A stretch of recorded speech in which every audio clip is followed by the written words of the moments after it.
Assalamualaikum warahmatullahi ta'ala wabarakatuh.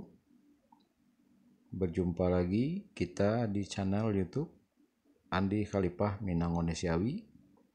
Channel sebelum ini atas nama Andi Khalifah ABCSBK. Jika nanti kurang memuaskan, silakan hubungi WA 082179045777. Jika saudara-saudari mengkoordinir beberapa ahli sejarah, silahkan kirim link Zoom meeting webinar ya. Konten ini khusus membahas sejarah karena segala sesuatu pengetahuan, pemahaman, prinsip itu diawali dari sadar sejarah. Sadar sejarah berasal dari sejarah yang jernih dan lurus. Ya, jika keruh dan kusut dasar sejarah, maka kesadaran, pengetahuan, pemahaman, kepercayaan, keyakinan yang dianut itu akan lebih keruh dan kusut. Ya.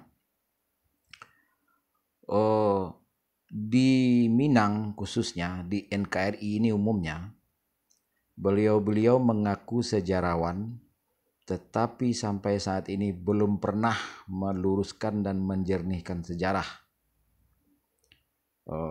Sudah dari lama saya perhatikan data informasi beliau masing-masing. Jika saya lakukan uji kelayakan dengan metode tertentu, termasuk data informasi yang ada di berbagai museum, itu sangat mudah dibantah. Karena kalau dikaitkan dengan dinamika provinsi lain, pulau lain, itu sangatlah tidak nyambung ya. Jadi kalau di Minang awal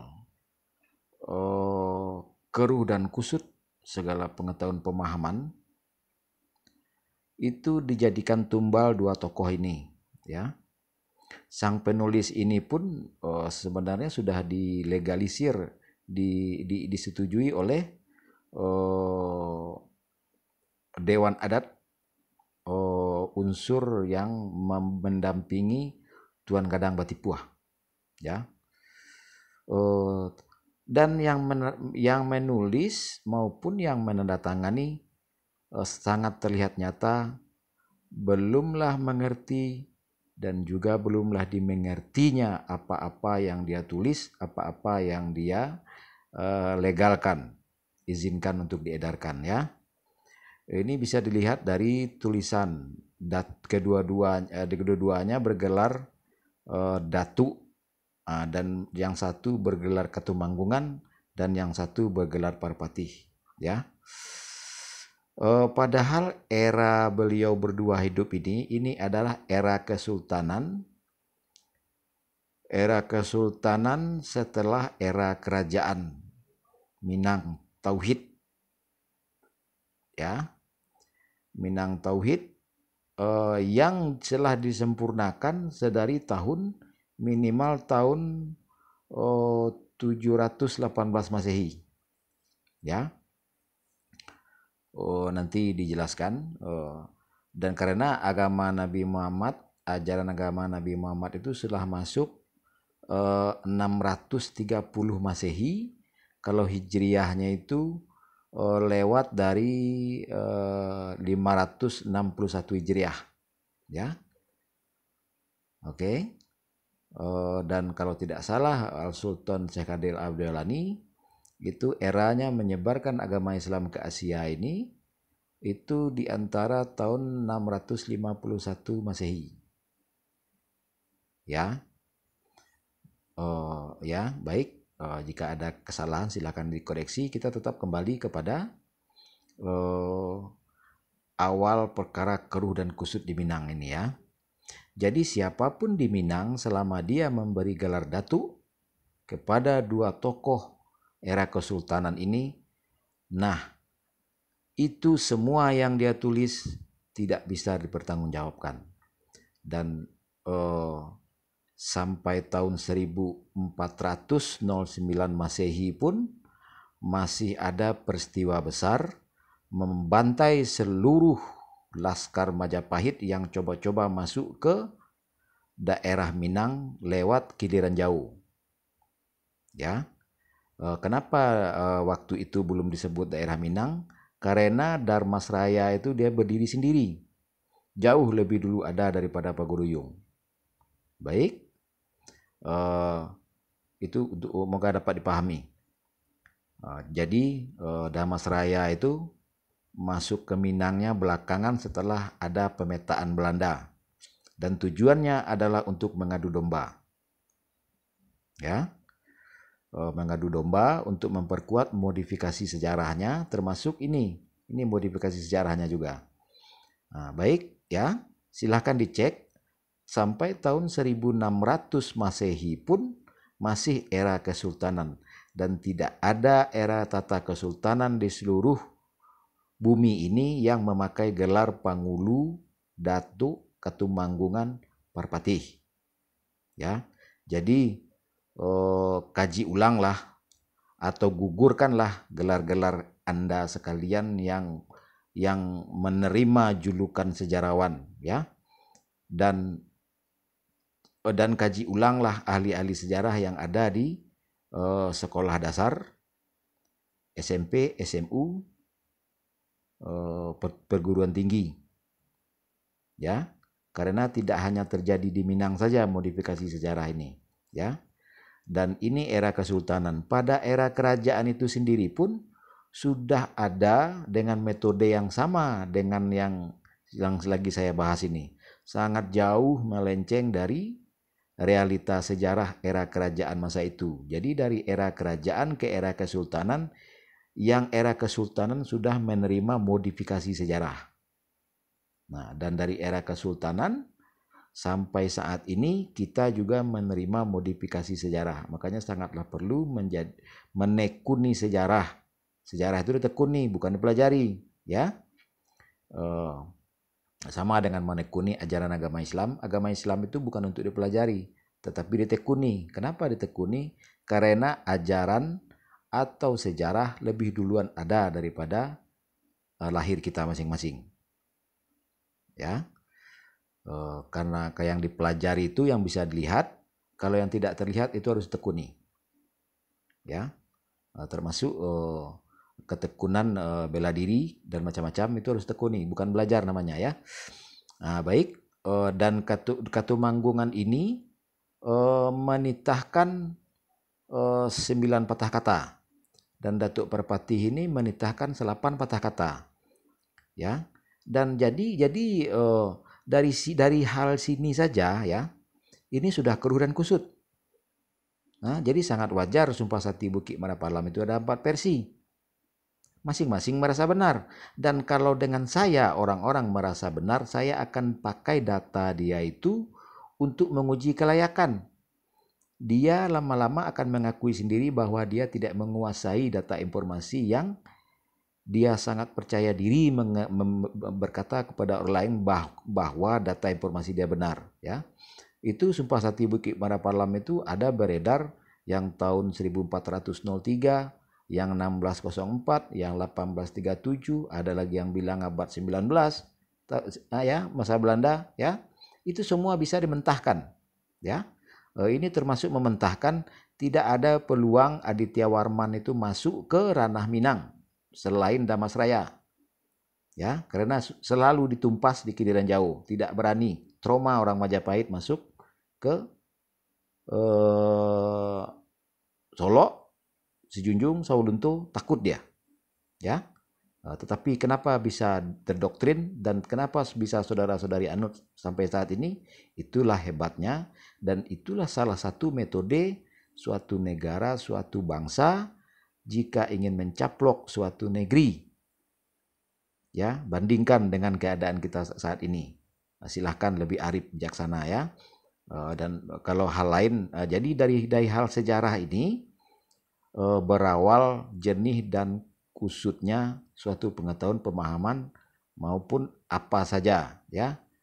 Jika nol sejarah berarti nol realita, nol teori, ya. Mari baiklah saya sebutkan yang tadi, yang kalau hal-hal ini nih, ini mah udah nggak beres ini nih, nih. Nah, ini ada berapa ini perkembangan bangsa Eropa. Terus apalagi perkembangan berbagai paham baru di Indonesia. Ini udah nggak jelas ini. Sedangkan data 250 daerah istimewa saja dihilangkan. Sampai-sampai orang Minang itu malah mengemis meminta daerah istimewa. Untuk apa minta-minta daerah istimewa? Hak istimewa ada diambil orang, dibiarkan. Sekarang ngemis-ngemis minta. Termasuk tuh Minang tuh di dalam 250. Tahu nggak kapan tuh saudara-saudari dihilangkan? Tapi nggak perlu saya sebutkan. Ya. Dan apa namanya? Dan 9 patah kata Datuk Katumanggungan ini baiklah saya sebutkan saja, ya. Itu berbunyi kepada raja dan pangulu, ya. Dirikan kerajaan di Bukit Batu Patah. Pertama, dirikan kerajaan di Saruaso. Kedua, yang ketiga, dirikan kerajaan di Padangan Tiang. Keempat, dirikan kerajaan di Sumania. Kelima, dirikan kerajaan di Bandar Padang, Pantai Padang, ya. Supaya jinak Wulanda akan maisi ameh manah kepada kita. Keenam, dirikan kerajaan di Tanah Jambi. Akan maisi emas manah kepada kita. Ketujuh, dirikan kerajaan di Tanah Palembang, supaya lalu perahu ke Jambi dan pada tanah Jambi lalu kepada kita. Tambah lagi titahnya Katumanggungan, ya. Sultan Paduka, bukan Katumanggungan nih, Sultan Paduka dia sebenarnya, dia ada kesultanan. Dan lalu berbunyi lagi, dirikan kerajaan pada negeri Siak supaya lalu perahu kepada negeri kita. Dan dirikan kerajaan pada negeri Rembah Tembesi, ya, dan Rokan